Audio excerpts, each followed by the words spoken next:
हा आपला इलस्ट्रेशन 10 आहे कॅश फ्लो स्टेटमेंटचा. हा मला डिफिकल्ट गेला होता, सो मला जसं समजेल त्या लँग्वेजमध्ये मी हे रेकॉर्ड करते आहे, सो दॅट तुम्हाला पण समजू शकतं.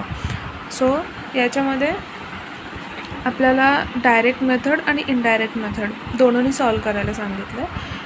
तर actually problem direct method solve करताना येतो. तर त्याच्यासाठी आपण काय करायचं आहे की ट्रेड पेएबल आणि ट्रेड रिसिवेबल किंवा ज्याचे जसं तुम्हाला अमाऊंट कळत नाही आहे त्याची तुम्ही डायरेक्ट लेजर अकाउंट्स क्रिएट करा लाईक धिस. ओके. सो इथं मी trade payable, trade receivable, wages आणि एक्सपेन्सेसचं केलेलं आहे. इथं ट्रेड पेएबलची आपल्याकडे अमाऊंट आहे, ओपनिंग अमाऊंट आहे 230, क्लोजिंग आहे 250. ओपनिंग आपण लिहिली. Trade payable is like a liability, that's why ते येणार क्रेडिट साईडला. सो 230 क्रेडिट साईडला ओपनिंग, क्लोजिंग येणार 250. आता जर आपण ट्रेड पेएबल्सची अमाऊंट पे केली तर टू बँक येणार, पण आपण पे नाही केलेली त्याच्यामुळं कारण बॅलन्सिंग फिगर क्रेडिट साईडची आहे. सो जर पे केली तर बँक येणार, पण नाही पे केली म्हणजेच काय झालं, करंट इयरमध्ये क्रेडिट वाढलेलं आहे किंवा ट्रेड पेएबल्स वाढले आहेत. सो 20नी वाढले आहेत. ट्रेड पेएबल कधी वाढतं, जर आपण परचेस केलं तर. कसे परचेस केलं तर क्रेडिट परचेस केलं तर. सो या करंट इयरमध्ये 20चे क्रेडिट परचेस झाले. ट्रेड रिसिवेबलचं सेम आहे. ट्रेड रिसिवेबलची इथं तुम्ही अमाऊंट बघू शकता. ही आहे ती ओपनिंग बॅलन्स आहे, हा क्लोजिंग बॅलन्स आहे. तो ओपनिंग बॅलन्स आपण इथं लिहिला 250, क्लोजिंग बॅलन्स आला 400 बिकॉज डेबिट साईडला येणार आहे, कारण ही it's like an asset, current asset आहे ती. आणि जर आपल्याला अमाऊंट रिसीव झाली ट्रेड रिसिवेबलची तर ती इथं जाणार बाय बँक, पण रिसीव नाही झालेली. 150चा बॅलन्स आहे, बॅलन्स ब्रॉड डाऊन करायचा आहे, सॉरी बॅलन्स फॉरवर्ड करायचा आहे. काय करायचं आहे वेट, बॅलन्सिंग फिगर जी आहे ती 150 आहे. ओके. सो 150 जी आहे ती म्हणजे ट्रेड रिसिवेबल करंट इयरमध्ये वाढले. कशामुळे वाढले तर क्रेडिट सेलमुळे वाढले, त्याच्यामुळे हे असं येणार. त्याच्यानंतर वेजेसमध्ये आपल्याला इथं दिलेलं आहे आउटस्टँडिंग वेजेस 40ची जी आहे ते ओपनिंग होतं, 50 क्लोजिंग होतं. वेजेस 40 ओपनिंग, क्लोजिंगमध्ये 50 जाणार. P&Lमध्ये त्यांनी दिलेलं आहे एम्प्लॉई बेनिफिट एक्सपेन्स, तो दिलेला आहे आपल्याला 800चा.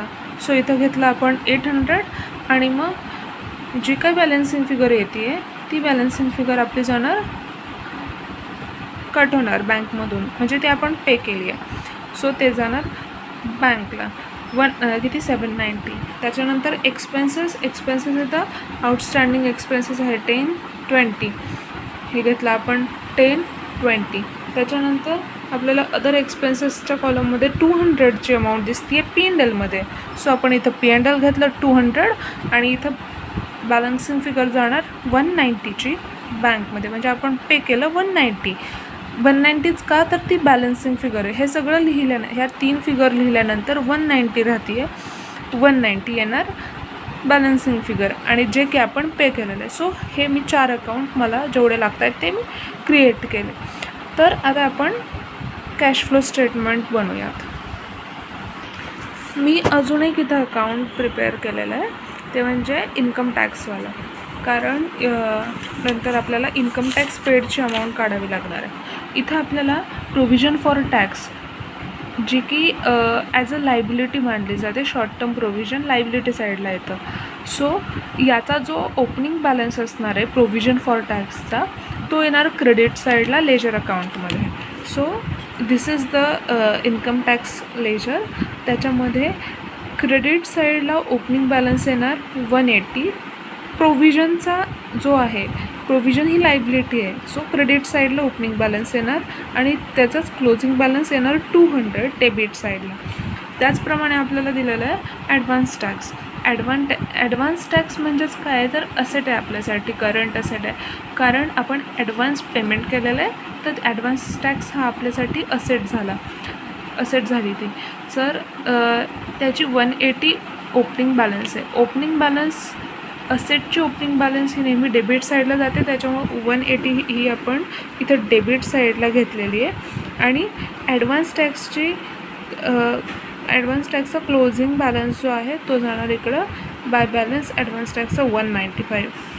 आता जर आपण इन्कम टॅक्स पे केला तर टू बँक होणार. टू बँकची जी अमाऊंट आहे ती आपल्याला ॲक्च्युली इथं मी लिहिली आहे, पण ती बॅलन्सिंग फिगर लिहिली आहे. आणि मग ही अमाऊंट कुठून आली? By P&L current year. तर करंट इयरमध्ये आपण प्रॉफिट बिफोर टॅक्स कॅल्क्युलेट केला 710. त्याच्यातून करंट टॅक्स जो 200 आहे तो करंट टॅक्स जातो P&Lमध्ये. ॲक्च्युली बघा, हे P&L आहे, त्याच्यामध्ये P&Lमध्ये प्रॉफिट आपण कॅल्क्युलेट केला, त्याच्यानंतर करंट टॅक्स मायनस केला. तो करंट टॅक्स जो आहे P&Lचा तो इथं जाणार P&L 200. आणि मग हे सगळं लिहिल्यानंतर फक्त ही अमाऊंट राहते जी बॅलन्सिंग अमाऊंट आहे, आणि बॅलन्सिंग फिगरची जी आहे ती पे केलेली आहे. तर आपण इथं cash flow from operating activities, त्याच्यामध्ये आपण पहिल्यांदा घेणार आहोत कॅश सेल्स. इथं रेव्हेन्यू फ्रॉम ऑपरेशन दिलेलं आहे आपल्याला 4150. तर रेव्हेन्यू फ्रॉम ऑपरेशन हे आपल्याला माहीत नाही आहे किती कॅश सेल आहे आणि किती क्रेडिट सेल आहे. पण आपण काय केलं, इथं कॅल्क्युलेट करताना ट्रेड रिसिवेबलमध्ये आपल्याला काय कळलं की करंट इयरमध्ये आपला क्रेडिट सेल 150चा झालेला होता, पण आपल्याला P&Lमध्ये देताना 4150 अमाऊंट दिली आहे. त्याच्यामधली 150 ही क्रेडिट सेलची अमाऊंट झाली, कारण ट्रेड रिसिवेबल क्रिएट झालं आहे या वर्षामध्ये. सो 4000 आली कॅश सेलची अमाऊंट. तसंच आपल्याला पर्चेसेस जर बघायचं म्हटलं तर purchase of stock in trade आपल्याला दिलेलं आहे 2400 रुपीज. त्याच्यामध्ये आपण पाहिलं की ट्रेड पेएबलमध्ये आपल्याला क्रेडिट परचेसची अमाऊंट 20 मिळाली. क्रेडिट परचेस म्हणजेच काय की या वर्षामध्ये आपल्याला करंट इयरमध्ये 20चं क्रेडिट परचेस झालेलं आहे. म्हणजेच 2400 ही जी 2400ची अमाऊंट आहे त्याच्यामधली ही जी 20ची अमाऊंट आहे ती मायनस करावी लागेल, कारण आपल्याला इथं कॅश परचेसेस काढायचं आहे. सो ती मायनस करून गेली. वेजेस पेड घ्यायचं आहे, तर वेजेस पेडची इथं अमाऊंट आहे 790, एक्सपेन्स पेड आहे 190. वेजेस पेड 790, एक्सपेन्स पेड 190, आणि income tax paid 195, income tax paid 195. So this was the two good answer I think, because if you see in the question answer module, तिथं त्यांनी नीट नाही दिलेलं. Clarity नाही आहे ते काय करायचं ते, किंवा तसं का केलं त्यांनी. दॅट्स वाय हे खूप सोपं आहे. लेजर अकाउंट क्रिएट करा, त्याच्यामध्ये तुम्हाला कळेल की बॅलन्सिंग फिगरची जी अमाऊंट आहे ती का आली. तर ट्रेड पेएबल सुरुवातीला तर 230 होतं, त्याच्यानंतर at the end of the year 250 झालं, 20नी वाढलं. का वाढलं? ट्रेड पेएबल कधी वाढतात? जर आपण क्रेडिट परचेस केलं तर वाढतात. मग क्रेडिट परचेस झालं 20चं. आता त्यांनी आपल्याला P&Lमध्ये परचेस दिलं आहे, पण त्यातलं किती ते सगळं कॅश परचेस नाही आहे, तर ते क्रेडिट प्लस कॅश आहे. पण आपल्याला करंट इयरचं क्रेडिट परचेसची अमाऊंट मिळाली आहे ती आहे 20.